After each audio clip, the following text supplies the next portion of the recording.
Hello दोस्तों, नमस्ते। मेरे चैनल में आपका स्वागत है। आज हम जन्माष्टमी स्पेशल कान्हा जी की ड्रेस बना के दिखाएंगे। इसके लिए हम एक कपड़ा लेंगे और हमने गुलाई देने के लिए कपड़े में कटोरी से गुलाई का निशान लगा लेंगे और निशान लगाने के बाद हम इसे काट देंगे। पूरा गोला काटने के बाद अब हम एक बकरम लेंगे। बकरम पर भी उसी से गुलाई से निशान लगा लेंगे और बकरम को भी उसी गुलाई से हम काट लेंगे।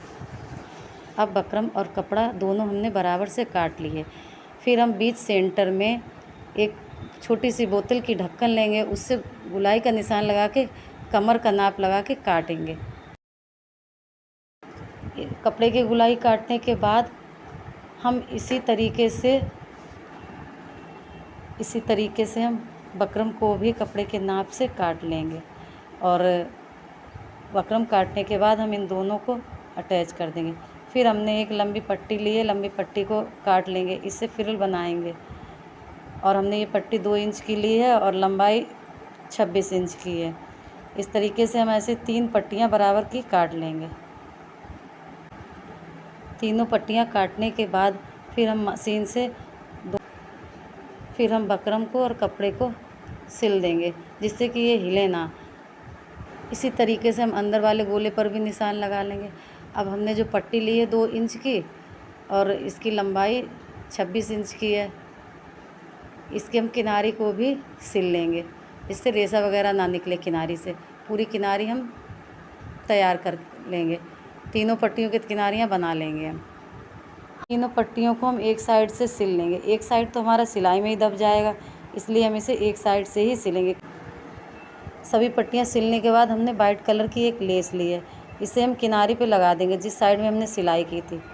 और फिर हम सिली हुई पट्टी को, लेस वाली पट्टी को हम सबसे नीचे किनारी पे रखेंगे और धीरे धीरे फ्रिल बनाते जाएंगे, जिससे हमारी फ्रिल घनी घनी खूब बनानी है। अगर आपको घनी घनी फ्रिल बनानी है तो आप इसमें कपड़ा और भी ज़्यादा ऐड कर सकती हैं, लंबी पट्टी बना सकती हैं। ऐसे ही हम चुन्नट बना बना के मोड़ मोड़ के सिलते जाएंगे और इसी तरीके से हमारी पूरी एक पट्टी पूरी नीचे वाली लग गई है। फिर हमने उसे थोड़ा सा छोड़ के उसी के ऊपर दूसरी पट्टी लगाई है, एक के ऊपर एक रख के थोड़ा सा डिस्टेंस दिया है खाली, जिससे हमारी नीचे वाली लेस दिखाई देती रहे। और हम ऐसी प्लेटें बना बना के इसे भी पूरा सिल लेंगे। इसके बाद हम तीसरी पट्टी लगाने जा रहे हैं। तीसरी पट्टी को भी हम इसी तरीके से लगाएंगे, थोड़ी किनारी किनारी लेस दिखती जाए और हम प्लेट बना के सिल लेंगे। फिर हमने ऊपर जो कमर पे गोलाई दी थी वहाँ पर एक पट्टी लगा के सिल रहे हैं, जिससे कि हमारे रेशे ना निकलें। और हम इसे पूरा सिलने के बाद अंदर को ही मोड़ देंगे, अंदर को उल्टी तरफ अंदर की साइड में मोड़ देंगे, जिससे हमारी कमर पे भी फिनिशिंग आ जाए। ऐसे ही हम मोड़ते जाएंगे। घेर बनने के बाद हमने एक पट्टी ली है, उसमें लेस लगा ली है। घेर बनने के बाद हमने एक पट्टी ली है 6 इंच की और चौड़ाई 2 इंच है। इसे हम लेस लगा के किनारे से हम पीछे मोड़ लेंगे। पूरी मोड़ने के बाद हम इसके 2 भाग करेंगे बराबर, 20 करके। बीच से हमने काट दिया दोनों कंधे बनाने के लिए। फिर हम इसे बीच में रख के सिलाई मार देंगे। 1-1.5 इंच की हमने सिलाई मार दी, डबल सिलाई करे दे रहे, जिससे कि ये खुले नहीं। उसके बाद हम इसे कंधे का नाप दे के काट देंगे। कंधे का नाप दे के हम इसे काट देंगे। अब हम इसे बीच सेंटर में चौक से निशान लगाएंगे। चौक से निशान लगाने के बाद हम पट्टी में भी बीच में निशान लगाएंगे और दोनों जो निशान लगाएं उन दोनों को आपस में जोड़ के हम सिल देंगे, बीच में सिलाई कर देंगे। फिर बीच में सिलाई करने के बाद इसका एक सिरा लेंगे, एक साइड में लगाएंगे और दूसरा सिरा दूसरी साइड में, जिससे कि हमारे दोनों कंधे बन के तैयार हो जाएं। अब एक साइड में सिलने के बाद, बीच में सिलने के बाद हमारी टोटल लंबाई 3 रह गई। फिर हम इसके कंधे की पट्टी के एक सिरा को घेर वाले सिरे से जोड़ देंगे, जिससे कि हमारे कंधे बन जाएं। सिलाई मार देंगे और इसी के बाद हम दूसरे को भी सिल के हमने किनारे से लेस लगा दी है।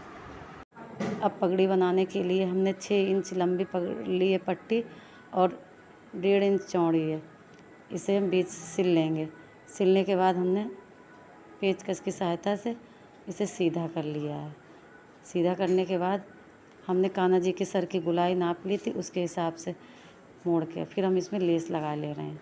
ऊपर नीचे दोनों साइड में लेस लगाने के बाद हम इस पट्टी को क्रॉसदार करके इस तरीके से मोड़ रहे हैं। हमने इसे एक दूसरे के ऊपर रख के क्रॉसदार करके टाँके लगा रहे हैं, जिससे कि मजबूत हो जाए। एक दूसरे के ऊपर क्रॉस करके रखने से इसे खिसके ना, टाँके लगा रहे हैं। और दोनों सिरों को हम पीछे की ओर मोड़ के टाँके लगा देंगे सुई से, हाथ से। फिर हमने एक चौकोर कपड़ा लिया है। चौकोर कपड़े को दोनों साइड से सिल लेंगे। दोनों साइड से सिलने के बाद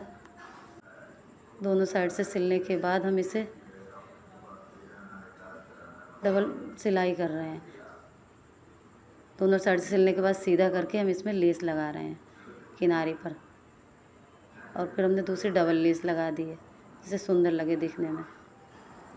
लेस लगाने के बाद हमने सुई ली है और सुई से हम सादे टाँके ले रहे हैं। कच्ची सिलाई कर रहे हो। कच्ची सिलाई करने के बाद हम टाँके लगा के हम इसे धागे को खींच देंगे। खींचने के बाद वो प्लेटें जैसी पड़ जाएंगी, चुन्नटें पड़ जाएंगी, और फिर हम इसे 1-2 टाँके मजबूती से लगा के चुन्नट जैसी डाल देंगे, जिससे मोर पंखी की तरह लगेगा। और फिर हम इसे ऊपर दोनों पट्टी मोड़ी थी उसी के बीच में जगह करके हम इसे टाँक देंगे। इस तरह हमारी पगड़ी बन के तैयार हो गई है। दोस्तों, हमारे कान्हा जी की पगड़ी और ड्रेस दोनों बन के तैयार हैं, और हमने कान्हा जी को पहना के देखिए कितने सुंदर हमारे कान्हा जी लग रहे हैं, और ड्रेस भी हमारी बहुत सुंदर लग रही है। तो दोस्तों, अगर आपको हमारे कान्हा जी की ड्रेस अच्छी लगी है तो प्लीज़ लाइक कीजिए, सब्सक्राइब कीजिए और शेयर कीजिए। Thank you.